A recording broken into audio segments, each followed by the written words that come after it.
नमस्कार जय जगन्नाथ आम चैनल शिक्षा स्वाध्याय को आपण मानक स्वागत।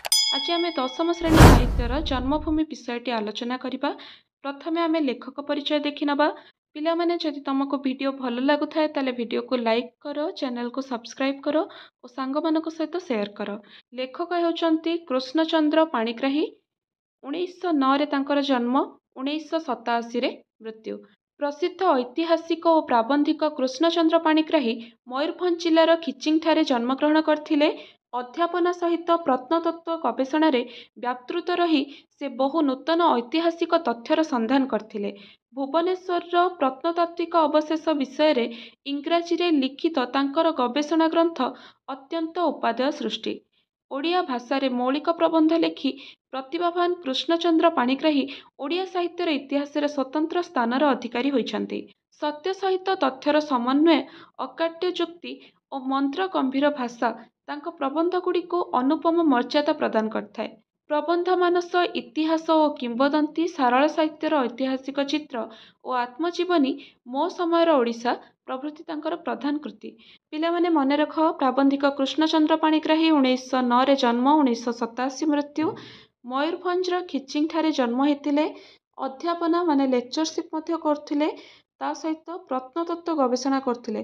प्रत्नतत्व हेछि आर्कियोलॉजी, जो माने पुरातन मानव सभ्यतार विकास क्रम को बुझी थांती, तारी उपरे गवेषणा करुथांती। जेतिकी सब जिनिस तमे म्यूजियम रे देखुछ, जो सब पुरातन अस्त्र शस्त्र हेउ किंबा व्यवहार्य वस्तु पाउछ, से गुडाक सब आर्कियोलॉजी डिपार्टमेंट रो जो माने गवेषणा करुथांती से मानक द्वारा सबू बाहर करा जाय थाए। माटी खोली से माने बाहर करिथांती आ से ऊपर से माने गवेषणा मध्य करुथांती। तो से सब प्रत्नतत्व गवेषणा रे व्यापृत रहिकी ऐतिहासिक तथ्यर संधान मध्य करथिले। भुवनेश्वर प्रत्नतात्विक अवशेष विषय रे से इंग्राजी रे गोटे गवेषणा ग्रंथ लिखिथिले, जोटा कि बहुत उपादेय सृष्टि थिला। ओडिया साहित्य रे इतिहास रे मध्य से स्वतंत्र स्थान अधिकार करचंती। तांको द्वारा लिखित विभिन्न प्रकारर प्रबंध मानस, इतिहास किंबदंती, सारल साहित्यर ऐतिहासिक चित्र आ तांकर गोटे आत्मजीवनी हेउछि मो समयर ओडिशा तांकर प्रधान कृति। तेणु प्रबंध मानसरू संगृहीत जन्मभूमि प्रबंधरे लेखक जन्मभूमिर प्रकृत अर्थ संधान करी अरण्य प्रकृति बेष्टित निज पल्ली जन्ममाटीर अनन्य महत्व दर्शाइछन्ति। ग्रामरू राज्य, देश और विश्ववासी हेबा पई एवं महानुभवतार परिधि को प्रथमे पल्लीरू आरंभ करने को आह्वान देइछन्ति। वसुधैव कुटुंबकम भावना रे एही प्रबंधटी परिपुष्ट। तेणु जन्मभूमि प्रबंध कोठू आछि? प्रबंध मानसरू आछि। एथिरे ग्रामरू राज्य, देश और विश्ववासी हेबा पई एवं महानुभवतार परिधि को विस्तृत करिया पई पल्लीरू प्रथमे आह्वान देइछन्ति जे आमे प्रथमे आमर जो महानुभवता अछि कि आम पाखरे जो ज्ञान अछि से ज्ञानर परिधि आमे आमर जन्मभूमि आम पल्ली ग्रामरू ही आरंभ करिबा उचित। आउ एथिरे वसुधैव कुटुंबकम भावना मध्य रहिछि। तेणु विषयटी वर्तमान देखिबा। प्राबंधिक कहउचंती, काहाकू मोर जन्मभूमि बोली कहिबी? एही विशाल पृथ्वी, विशाल एशिया महादेश, विशाल भारतवर्ष, ओडिशा देश बा मोर जन्मस्थान पल्लीग्राम, एमानक मध्यरु केही काहारी ठारू विच्छिन्न होई नथिबारु व्यापक अर्थरे ए समस्ते मोर जन्मभूमि हेले हे मातृगर्भरू पड़ी जेउठारे प्रथमे भूमि स्पर्श कली, जेउठारे रूप रस गंध स्पर्शर प्रथम परिचय पाइली, विषम विपाक बेले जे अंचल फल पुष्प शाक तंडुल ढाली देई शिशु प्राण को परिपुष्ट कला, से पल्ली ही मोर जन्मभूमि, से ही मोर माता, धात्री और शिक्षयित्री। पिला माने एठी प्राबंधिक निज जन्मभूमि बोली काहाकू आख्या देबे पचारुछंती, निजको प्रश्न करुछंती। एठी विशाल पृथ्वी, वर्तमान आमे देखिबा पृथ्वी भितरे समस्त अछंती। एइटा जदि पृथ्वी हुए ताहेले ता भितरे रहुची एशिया महादेश, ता भितरे रहुची भारतवर्ष, ता भितरे रहुची ओडिशा और ता भितरे तांकर पल्लीग्राम। प्राबंधिक कहउचंती, काहाकू मोर जन्मस्थान कहिबी? वर्तमान एई तांको पल्लीग्राम जन्मस्थान एई समस्त मध्यर अंतर्भुक्त, किंतु तार संज्ञा प्रदान करी प्राबंधिक कहउचंती जे मातृगर्भरू जोठी मु प्रथमे भूमि स्पर्श करथिली, जोठी रूपरस गंध स्पर्शर परिचय पाइले, विषम विपाक ଅର୍ଥାତ୍ ଦୁଃଖ କଷ୍ଟର ସମୟ ବେଳେ ଯେଉଁ ଅଞ୍ଚଳ ମୋତେ ଫଳ, ଫୁଲ, ଶାକ ହେଉଛି ଶାଗ, ତଣ୍ଡୁଳ ହେଉଛି ଚାଉଳ ଦେଇ ତାଙ୍କର ଶିଶୁ ପ୍ରାଣକୁ ପରିପୁଷ୍ଟ କରିଥିଲା, ସେହି ପଲ୍ଲୀ ହିଁ ଜନ୍ମଭୂମିର ଆଖ୍ୟା ପାଇବା ଉଚିତ। ଏବଂ ସେ ହେଉଛି ପ୍ରାବନ୍ଧିକଙ୍କ ମାତା, ଧାତ୍ରୀ ଅର୍ଥାତ୍ ଧାଇ ଯିଏକି ପିଲାର ଯତ୍ନ ନେଇଥାଏ, ଶିକ୍ଷୟିତ୍ରୀ ଯିଏ ଶିକ୍ଷା ଦେଇଥାଏ। ଆୟୁସୂର୍ଯ୍ୟ ଯେତେ ବେଶୀ ବଢ଼ି ଚାଲିଛି ତା ସହିତ ମୋର ସମ୍ବନ୍ଧ ସେତେ ବେଶୀ ଘନିଷ୍ଠ ହେବା କଥା, କିନ୍ତୁ ଏ ସମ୍ବନ୍ଧ ଦିନକୁ ଦିନ କ୍ଷୀଣ ହୋଇ ଯେପରିକି ଲୀନ ହେବାକୁ ବସିଛି। ତ ଆୟୁସୂର୍ଯ୍ୟ ବଢ଼ିବା ସହିତ ଅର୍ଥାତ୍ ପ୍ରାବନ୍ଧିକଙ୍କ ବୟସ ଯେତେ ବଢ଼ି ବଢ଼ି ଚାଲିଛି, ମାତୃଭୂମି ସହିତ ଜନ୍ମଭୂମି ସହିତ ତାଙ୍କର ସମ୍ବନ୍ଧ ବେଶୀ ଘନିଷ୍ଠ, ବେଶୀ ନିବିଡ଼ ହେବା କଥା, କିନ୍ତୁ ଦିନକୁ ଦିନ ଏଇଟା କ୍ଷୀଣ ହେବାରେ ଲାଗିଛି, କମିବାରେ ଲାଗିଛି ଏବଂ କମି କମି ଧୀରେ ଧୀରେ ଲୀନ ହେବାରେ ବସିଲାଣି, ଅର୍ଥାତ୍ ପୁରା ଅଦୃଶ୍ୟ ହେବାକୁ ଲାଗିଲାଣି। ସମୟ ସ୍ରୋତରେ ନିଃସହାୟ ଶୁଷ୍କ ତୃଣ ପରି ମୁଁ ଭାସି ଚାଲିଛି। ସମୟ ସ୍ରୋତରେ ନିଃସହାୟ ମାନେ କିଛି ଆଶ୍ରା ନ ପାଇକି ଯେମିତି ପାଣିର ସୁଅରେ ଗୋଟେ ତୃଣ ଭାସି ଯାଉଥାଏ, କୋଉଠି ତାକୁ ଆଶ୍ରା ମିଳେନି, ସେମିତି ପ୍ରାବନ୍ଧିକ ମଧ୍ୟ ସମୟ ସୁଅରେ ଭାସି ଚାଲିଛନ୍ତି। ଏହା ଭିତରେ ମୋର ପୁନର୍ଜନ୍ମ ଘଟିଯାଇଛି। ମୁଁ ଆଜି ତାର ରୂପକୁ ଜାତି ସ୍ମର ପରି ଖାଲି ସ୍ମରଣ କରେ।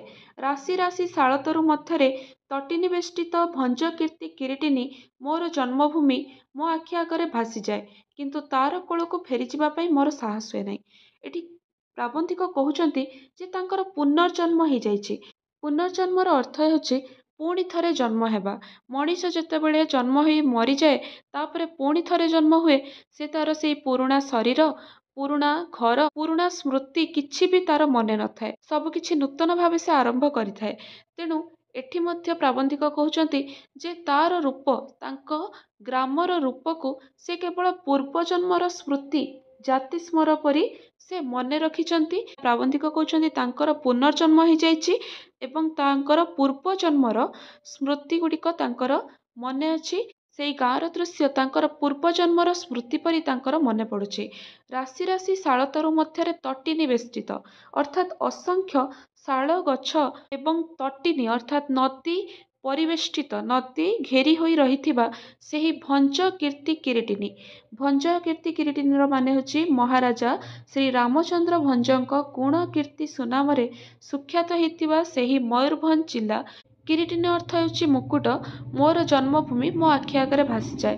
ମୟୂରଭଞ୍ଜର ଖିଚିଂଠାରେ ଜନ୍ମ ହେଇଥିବା ପ୍ରାବନ୍ଧିକ ତାଙ୍କ ଜନ୍ମଭୂମିକୁ ମନେ ପକାଇ କହୁଛନ୍ତି ତାର କୋଳକୁ ଫେରିଯିବା ପାଇଁ ମୋର ସାହସ ହୁଏ ନାହିଁ। ପୁନର୍ଜନ୍ମ ହେଇଯାଇଛି, ସବୁକିଛି ବଦଳି ଯାଇଛି, ତେଣୁ ପୁଣି ଥରେ ଫେରିବାର ସାହସ ଆଉ ତାଙ୍କ ପାଖରେ ନାହିଁ।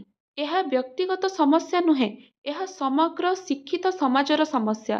ଧର୍ମାନ୍ତର ଗ୍ରହଣ କଲା ପରେ ବହୁ ଧର୍ମାନ୍ତର ଦୀକ୍ଷିତ ବ୍ୟକ୍ତି ଯେପରି ଧର୍ମ ପାଖରେ ସମସ୍ତ ମାନବିକତାକୁ ଉତ୍ସର୍ଗ କରି ସେମାନଙ୍କ ନାମ, ପଦବୀ, ଭାଷା, ଆହାର, ବ୍ୟବହାର, ବେଶଭୂଷା ଇତ୍ୟାଦି ବଦଳାଇ ଦିଅନ୍ତି ଓ ଶେଷ ବେଳକୁ ଜାତୀୟତା ଭୁଲି ଯେପରି ନିଜ ଜନ୍ମଭୂମିକୁ ସୁଦ୍ଧା ଅସ୍ୱୀକାର କରନ୍ତି, ଠିକ୍ ସେହିପରି ସଂଖ୍ୟାତୀତ ଶିକ୍ଷିତ ବ୍ୟକ୍ତି ପ୍ରଚଳିତ ଶିକ୍ଷା ପାଖରେ ସେମାନଙ୍କ ସମସ୍ତ ମାନବିକତାକୁ ଉତ୍ସର୍ଗ କରି ଶେଷ ବେଳକୁ ନିଜର ଜନ୍ମଭୂମିକୁ ସୁଦ୍ଧା ପାସୋରି ପକାନ୍ତି। ଶିକ୍ଷା ସମାପନ ସଙ୍ଗେ ସଙ୍ଗେ ସେମାନଙ୍କର ଏକ ପ୍ରକାର ପୁନର୍ଜନ୍ମ ଘଟିଯାଏ। ପଲ୍ଲୀ ଗ୍ରାମକୁ ଫେରିଯାଇ ଜୀବିକା ଅର୍ଜନ କରିବା ଦୂରେ ଥାଉ, ସେଠାରେ କିଛି କାଳ ଅବସ୍ଥାନ କରିବା ମଧ୍ୟ ସମ୍ଭବପର ହୁଏ ନାହିଁ। ଏଣୁ ଥରେ ଥରେ ଭାବେ ଗ୍ରାମକୁ ଯାଇ କ'ଣ କରିବି? ଯଦି ଗ୍ରାମର ଉନ୍ନତିକର କାର୍ଯ୍ୟ ପାଇଁ ଯଥାସାଧ୍ୟ ଅର୍ଥଦାନ ହିଁ ମୋର ଏକମାତ୍ର ଅବଶେଷ କର୍ତ୍ତବ୍ୟ, ଗ୍ରାମକୁ ନ ଯାଇ ମଧ୍ୟ ତାହା କରାଯାଇପାରେ। ଜନ୍ମଭୂମି ସହିତ ମୋର ଆଉ କି ପ୍ରକାର ସମ୍ବନ୍ଧ ଅଛି? ପ୍ରାବନ୍ଧିକ ଏଠାରେ ବର୍ତ୍ତମାନର ଶିକ୍ଷା ବ୍ୟବସ୍ଥା ପାଇଁ ପ୍ରଚଳିତ ଥିବା ନୀତି ନିୟମ ଆଉ ଆବଶ୍ୟକ ହେଉଥିବା ପରିବର୍ତ୍ତନକୁ ଉଲ୍ଲେଖ କରି କହିଛନ୍ତି ଏଇଟା ଗୋଟେ ବ୍ୟକ୍ତିଗତ ସମସ୍ୟା ନୁହେଁ, ଅର୍ଥାତ୍ ଯେ ସମସ୍ତେ ନିଜ ପଲ୍ଲୀ ଗ୍ରାମକୁ ଛାଡ଼ିକି ଆସୁଛନ୍ତି, ଏଇଟା ଗୋଟିଏ ଲୋକର ସମସ୍ୟା ନୁହେଁ, ଏଇଟା ଗୋଟେ ଶିକ୍ଷିତ ସମାଜର ସମସ୍ୟା। ତମେମାନେ ଚିନ୍ତା କର, ଯେଉଁମାନେ ଗାଁରେ ରହି ପିଲାମାନେ ପାଠ ପଢ଼ୁଛନ୍ତି, ବଡ଼ କଲେଜରେ ପଢ଼ିବା ପାଇଁ ସେମାନେ ତାଙ୍କ ଗାଁକୁ ଛାଡ଼ି ଆସି ବାହାରେ ସହରରେ ରହୁଛନ୍ତି। ସେଠି ରହିବା ମାତ୍ରକେ ଗୋଟିଏ ଧର୍ମାନ୍ତର ଗ୍ରହଣ କଲା ଭଳି, ଅର୍ଥାତ୍ ଜଣେ ଧର୍ମ ପରିବର୍ତ୍ତନ କଲା ଭଳି ସେଇ ଶିକ୍ଷିତ ସମାଜର ବ୍ୟକ୍ତିମାନଙ୍କର ସବୁ ପରିବର୍ତ୍ତନ ହେଇଯାଉଛି। ସେମାନେ ତାଙ୍କ ମାନବିକତାକୁ ବଳିଦାନ ଦେଇ ନାମ, ପଦବୀ, ଭାଷା, ଆହାର, ବ୍ୟବହାର, ବେଶଭୂଷା ପଛରେ ଦୌଡ଼ିଛନ୍ତି। ଶେଷ ବେଳକୁ ତାଙ୍କ ଜାତୀୟତାକୁ ମଧ୍ୟ ସେମାନେ ଭୁଲି ଯାଉଛନ୍ତି। ତାଙ୍କ ପଲ୍ଲୀ ଗ୍ରାମକୁ ସେମାନେ ଅସ୍ୱୀକାର କରୁଛନ୍ତି ଏବଂ ଏହି ସଂଖ୍ୟାତୀତ ଅର୍ଥାତ୍ ଅସଂଖ୍ୟ ଶିକ୍ଷିତ ବ୍ୟକ୍ତି ପ୍ରଚଳିତ ଶିକ୍ଷା ପାଖରେ ନିଜର ମାନବିକତାକୁ ଉତ୍ସର୍ଗ କରିଦେଉଛନ୍ତି। ଏହି ପ୍ରଚଳିତ ଶିକ୍ଷା ଆମକୁ ଆମ ପଲ୍ଲୀ ଗ୍ରାମରୁ ଦୂରେଇ ଦେଉଛି ଏବଂ ଦୂରେଇ ଯାଇ ସେମାନେ ମଧ୍ୟ ନିଜ ମନରୁ ପାସୋରି ଦେଉଛନ୍ତି, ଭୁଲି ଯାଉଛନ୍ତି। ପାଠ ପଢ଼ି ସାରିଲା ବେଳକୁ ତାଙ୍କ ଭିତରେ ଯେମିତି ଗୋଟେ ପୁନର୍ଜନ୍ମ ହେଇଯାଉଛି। ସେମାନେ ଗୋଟିଏ ନୂଆ ବ୍ୟକ୍ତିରେ ପରିଣତ ହେଇଯାଉଛନ୍ତି। ଗାଁକୁ ଫେରିଯାଇ ଜୀବିକା ଅର୍ଜନ କରିବା ଦୂରେ ଥାଉ, ସେଠାରେ କିଛି ସମୟ ରହିବା ମଧ୍ୟ ତାଙ୍କ ପାଇଁ ସମ୍ଭବ ହେଉନି। ଏଣୁ ଥରେ ଥରେ ପ୍ରାବନ୍ଧିକ ଭାବୁଛନ୍ତି ଯେ ଗାଁକୁ ଯାଇ କରିବେ କ'ଣ? ଗାଁର ଯଦି ଉନ୍ନତି କରିବାର ଅଛି, ଆଉ ଅର୍ଥଦାନ ମାନେ ଟଙ୍କା ଦେବା ହିଁ ତାଙ୍କର ଗୋଟିଏ ମାତ୍ର ସାଧନ, ତେଣୁ ସେଟା ଗାଁକୁ ନ ଯାଇକି ମଧ୍ୟ କରିହବ। ଗାଁକୁ ଯିବା ପାଇଁ ତାଙ୍କର ଯେହେତୁ ନୈତିକ ସାହସ ନାହିଁ, ତାଙ୍କର ଗାଁ ସହିତ ସମ୍ବନ୍ଧ ମଧ୍ୟ କ୍ଷୀଣ ହେଇଯାଇଛି, ତେଣୁ ଏଇ ସବୁ ପ୍ରଶ୍ନ ତାଙ୍କ ମନରେ ଆସୁଛି। ବହୁ ବାଦ ବିସମ୍ବାଦ ସତ୍ତ୍ୱେ ପଲ୍ଲୀ ଗ୍ରାମର ନରନାରୀଙ୍କ ମଧ୍ୟରେ ଜାତି ଧର୍ମ ନିର୍ବିଶେଷରେ ଗୋଟିଏ ଏକ ପରିବାରତ୍ୱର ପରମ୍ପରା ଗଢ଼ି ଉଠିଥାଏ। ଅର୍ଥାତ୍ ଯେତେ ମଧ୍ୟ ବାଦ ବିସମ୍ବାଦ ହେଉ, ଯେତେ କଳି ଝଗଡ଼ା ହଉ, ସବୁ ପଲ୍ଲୀ ଗ୍ରାମରେ ଲୋକମାନଙ୍କ ଭିତରେ ଜାତି ଧର୍ମ ନିର୍ବିଶେଷରେ ସେ ବ୍ରାହ୍ମଣ ହେଉ, ଖଣ୍ଡାୟତ, କରଣ, ଯାହା ବି ଶୂଦ୍ର ହେଉ, ସମସ୍ତଙ୍କ ଭିତରେ ଗୋଟେ ପରିବାରର ପରମ୍ପରା ଗଢ଼ି ଉଠିଥାଏ। ଯେମିତି ସମସ୍ତେ କେହି କାହାକୁ ଭାଇ, ଭଉଣୀ, କକା, ଖୁଡ଼ୀ ଇତ୍ୟାଦି ଭାବରେ ଗ୍ରାମବାସୀ ପରସ୍ପର ମଧ୍ୟରେ ପରିଚିତ ହୋଇଥାନ୍ତି। ମୋ ଜନ୍ମଭୂମି ସହିତ ଏ ମଧୁର ସମ୍ବନ୍ଧ ମୋର ଆଉ ନାହିଁ। ଯେହେତୁ ପ୍ରାବନ୍ଧିକ ତାଙ୍କ ପଲ୍ଲୀଭୂମି ଛାଡ଼ି ଆସିଛନ୍ତି, ତାଙ୍କର ସେଇ ମଧୁର ସମ୍ବନ୍ଧ ଆଉ ନାହିଁ। ଗ୍ରାମଟି ଯାକର ଭାଇ ଭଉଣୀ, କକା ଖୁଡ଼ୀ, ମାମୁଁ ମାଇଁ, ମଉସା ମାଉସୀ ଇତ୍ୟାଦି ସବୁ ପର ହୋଇଗଲେଣି। କେହି ତାଙ୍କୁ ମନେ ବି ରଖୁନାହାନ୍ତି।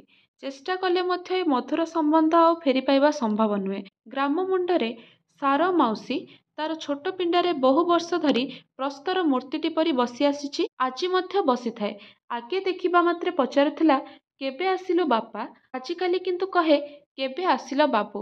ବର୍ତ୍ତମାନ ତାଙ୍କ ଗାଁ ମୁଣ୍ଡରେ ଯେଉଁ ସାର ମାଉସୀ ଅଛି, ସେ ସବୁବେଳେ ତା ପିଣ୍ଡାରେ ପଥର ମୂର୍ତ୍ତି ଭଳି ବସିଥାଏ, ଆଜି ବି ମଧ୍ୟ ବସୁଛି। କିନ୍ତୁ ଆଗରୁ ଦେଖିଲା ମାତ୍ରେ ପଚାରୁଥିଲା, କେବେ ଆସିଲୁ ବାପା? ଏହି ବାକ୍ୟରେ ଯେଉଁ ଆତ୍ମୀୟତା ଅଛି, ସେଇଟା କେବେ ଆସିଲ ବାବୁରେ ସେଇଟା ଆଉ ନାହିଁ। ସେଠାରେ ଗୋଟିଏ ଶିକ୍ଷିତ ବ୍ୟକ୍ତି ପ୍ରତି ସମ୍ମାନର ଭାବନା ଜଣାପଡ଼ୁଛି। ଗ୍ରାମ ମଝିରେ ଗୋବିନ୍ଦା ଭାଇର କ୍ଷୁଦ୍ର କୁଟୀର। ଗାଁ ମଝିରେ ଗୋବିନ୍ଦା ଭାଇର ଗୋଟେ ଛୋଟ କୁଡ଼ିଆ। ସେ ଆଜୀବନ ଅକର୍ମା ଓ ଅବିବାହିତ ରହି ତାର କ୍ଷୁଦ୍ର କୁଟୀରକୁ ଦୁର୍ଗ କରି ସମଗ୍ର ବିଶ୍ୱ ବିରୁଦ୍ଧରେ ବିଦ୍ରୋହ ଘୋଷଣା କରି ଆସିଛି। ସେ ଅବିବାହିତ ଆଉ ଅକର୍ମା, ସେ କିନ୍ତୁ ସବୁ ବିଶ୍ୱ ବିରୋଧରେ ବିଦ୍ରୋହ କରିବା ଅର୍ଥ କାହା ସହିତ ମିଶନ୍ତି ନାହିଁ, ଏକ ଘରକିଆ ହେଇ ରୁହନ୍ତି। ଆଗେ ଦେଖାହେଲେ ବହୁ ମାନ ସହିତ ସେ ମୋତେ ତାର କୁଟୀରରେ ବସାଇ ମନବୋଧ ଜ୍ୟୋତିଷା ବ୍ୟାଖ୍ୟା କରୁଥିଲା। ମନବୋଧ ଜ୍ୟୋତିଷା ପଢ଼ି ଶୁଣାଉଥିଲେ, କିନ୍ତୁ ଆଜି ମୁଁ ଶତ ଚେଷ୍ଟା କଲେ ମଧ୍ୟ ତାର ପୂର୍ବ ପ୍ରତ୍ୟୟ ଆଉ ଫେରିପାଏ ନାହିଁ। ପ୍ରାବନ୍ଧିକ ଚେଷ୍ଟା କରୁଛନ୍ତି ଯେ ଗୋବିନ୍ଦ ଭାଇ ତାଙ୍କୁ ଆତ୍ମୀୟତାର ସହିତ ଡାକି ତାଙ୍କ ସହିତ ସାହିତ୍ୟ ଆଲୋଚନା କରୁ, ହେଲେ ସେଟା ମଧ୍ୟ ହେଇପାରୁନି। ଗ୍ରାମଟି ଯାକ ନବାଗତ ଅତିଥିରେ ପରିପୂର୍ଣ୍ଣ ହୋଇଗଲାଣି। ଗାଁରେ ସବୁ ନୂଆ ନୂଆ ଅତିଥି ଆସିଛନ୍ତି, ଅର୍ଥାତ୍ ଛୋଟ ଛୋଟ ପିଲାମାନେ ସବୁ ଜନ୍ମ ହୋଇଛନ୍ତି, 2 ବର୍ଷ 3 ବର୍ଷର ଛୋଟ ଶିଶୁମାନେ ସବୁ ଅଛନ୍ତି। ଯେଉଁ ଆଡ଼କୁ ଚାହିଁଲେ ଶୀର୍ଣ୍ଣ, ମଳିନ, ଉଲଗ୍ନ, କୃଶୋଦର, ଲମ୍ବୋଦର, ଅବାଞ୍ଛିତ, ଅବହେଳିତ ଶିଶୁମାନଙ୍କ ସମାବେଶ ଦେଖାଯାଏ। ତାଙ୍କ ଗାଁରେ ଛୋଟ ପିଲାମାନେ କିଏ ଶୀର୍ଣ୍ଣ, ଶୀର୍ଣ୍ଣ ଅର୍ଥ ଶୁଷ୍କ, କ୍ଷୀଣ ବା ଦୁର୍ବଳ। କୃଶୋଦର, ଲମ୍ବୋଦର, ଲମ୍ବୋଦର ହେଉଛି ଯିଏ ଯାହାର ଉଦର ବାହାରି ପଡ଼ିଛି, ରୋଗାକ୍ରାନ୍ତ ପିଲାମାନଙ୍କର ଅପପୁଷ୍ଟି ହେଲେ ପେଟଟି ବାହାରି ପଡ଼ିଛି, ସେମାନଙ୍କୁ ପ୍ରାବନ୍ଧିକ ଲମ୍ବୋଦର କହିଛନ୍ତି। କୃଶୋଦର ଯାହାର ଅଣ୍ଟା ସରୁ ହେଇଥାଏ, ଖାଇବା ବିନା ଶୁଖି ଯାଇଥିବା ପିଲାମାନଙ୍କୁ କୃଶୋଦର କହନ୍ତି। ଅବାଞ୍ଛିତ, ଅବହେଳିତ ଏଇସବୁ ପିଲାମାନଙ୍କ ସମାବେଶ ଦେଖାଉଛି। ଏମାନଙ୍କ ମଧ୍ୟରୁ କେହି ସୁଦ୍ଧା ମୋତେ ଚିହ୍ନନ୍ତି ନାହିଁ। କେବେ କେବେ ଦେଖାହେଲେ ଆଫ୍ରିକାର ନବାଗତ ଜେବ୍ରା ବା ଜିରାଫକୁ ଚାହିଁ ରହିଲା ପରି ସେମାନେ ମୋତେ ଖାଲି ଚାହିଁ ରହନ୍ତି। ଜଣେ ନୂଆ ଲୋକ ଆସିଲେ ଗାଁରେ ଉତ୍ସୁକତା ଆସିଯାଏ କି କିଏ ଜଣେ ନୂଆ ଲୋକ ଆଜି ଗାଁ ଭିତରକୁ ଆସିଛନ୍ତି। ତେଣୁ ପିଲାମାନେ ମଧ୍ୟ ତାଙ୍କୁ ଜେବ୍ରା ଆଉ ଜିରାଫ ଭଳି ଚାହିଁ ରହୁଛନ୍ତି। ଗ୍ରାମବାସୀମାନଙ୍କ ମଧ୍ୟରୁ ଯେଉଁ ଶିକ୍ଷିତ ଓ ଅର୍ଦ୍ଧଶିକ୍ଷିତ ନବଯୁବକମାନେ ଚାକିରି ନ ପାଇ ଜନ୍ମଭୂମି ଛାଡ଼ି ନାହାନ୍ତି, ସେମାନେ ରାଜନୀତିର ଆଶ୍ରୟ ନେଇଛନ୍ତି। ତେଣୁ ଗାଁର ଯୁବଗୋଷ୍ଠୀମାନେ ରାଜନୀତି କରୁଛନ୍ତି। ଏମାନଙ୍କ ମଧ୍ୟରୁ କିଏ କଂଗ୍ରେସୀ, କିଏ ଗଣତନ୍ତ୍ରୀ, କେହି କମ୍ୟୁନିଷ୍ଟ, କେହି ସୋସିଆଲିଷ୍ଟ। ଯଦି କେହି ଏହି ରାଜନୈତିକ ମତବାଦ ମଧ୍ୟରୁ କୌଣସିଟିର ଅନ୍ତର୍ଭୁକ୍ତ ନୁହେଁ, ତାହେଲେ ସେ ଏମାନଙ୍କ ମଧ୍ୟରେ ସୁଦ୍ଧା ଅନ୍ତର୍ଭୁକ୍ତ ନୁହେଁ। ଯଦି କେହି ରାଜନୀତି ମଧ୍ୟ କରୁନି ତାହେଲେ ସେ କୌଣସିଟି ମଧ୍ୟରେ ଅନ୍ତର୍ଭୁକ୍ତ ନୁହେଁ। ଅନ୍ୟ କଥା ଦୂରେ ଥାଉ, ଏମାନଙ୍କ ସହିତ ପଲ୍ଲୀ ପ୍ରକୃତିର ଶୋଭା ଉପଭୋଗ କରିବା କିମ୍ବା ସାହିତ୍ୟ ଚର୍ଚ୍ଚା କରିବା ମଧ୍ୟ ସମ୍ଭବ ନୁହେଁ। ଯେଉଁ ଯୁବଗୋଷ୍ଠୀ ଅଛନ୍ତି, ନା ସେମାନେ ରାଜନୀତି କରୁଛନ୍ତି ନା ଅନ୍ୟ କୌଣସି ଗୋଷ୍ଠୀରେ ଅଛନ୍ତି, ସେମାନଙ୍କ ସହିତ ସାହିତ୍ୟ ଚର୍ଚ୍ଚା କରିହେବ ନାହିଁ।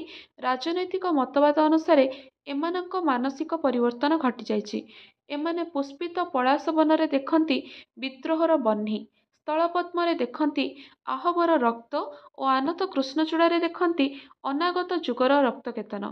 ଏଣୁ ଏମାନଙ୍କ ମନ ସହିତ ଗତି କରି ଚାଲିବା ସମ୍ଭବ ନୁହେଁ।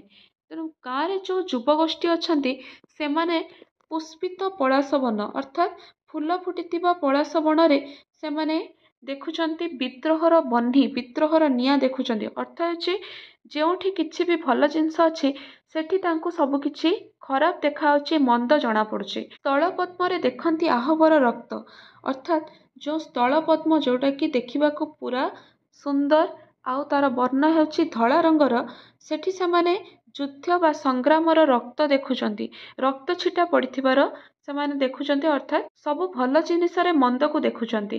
ସ୍ଥଳପଦ୍ମରେ ଆହବର ରକ୍ତ ଦେଖୁଛନ୍ତି, କୃଷ୍ଣଚୂଡ଼ାରେ ଦେଖୁଛନ୍ତି ଅନାଗତ ଯୁଗର ରକ୍ତ କେତନ। ତେଣୁ କୃଷ୍ଣଚୂଡ଼ା ଫୁଲଟି ତାଙ୍କୁ ରକ୍ତ କେତନ, ରକ୍ତର ପତାକା ଭଳି ଦେଖାଯାଉଛି। ଅର୍ଥ ହେଉଛି ଯେତେ ବି ଯୁବଗୋଷ୍ଠୀ ଅଛନ୍ତି ସେମାନେ କୌଣସି ପ୍ରକାରରେ କୌଣସି ଗୋଷ୍ଠୀରେ ସମ୍ମିଳିତ ନଥିବାରୁ ସବୁକିଛି ସେମାନେ ଭଲକୁ ଖରାପ କରି ଦେଖୁଛନ୍ତି। ତେଣୁ ତାଙ୍କ ମନ ସହିତ ମନ ମିଶାଇ ଚଳିବା ସମ୍ଭବପର ନୁହେଁ। ପିଲାମାନେ, ଭିଡ଼ିଓଟି ବହୁତ ଲମ୍ବା ହେଇଯାଉଛି। ଆଜିର ଭିଡ଼ିଓରେ ଏତିକି। ଦ୍ୱିତୀୟ ଭାଗରେ ଏହାର ଅବଶିଷ୍ଟ ଆମେ ଆଲୋଚନା କରିବା।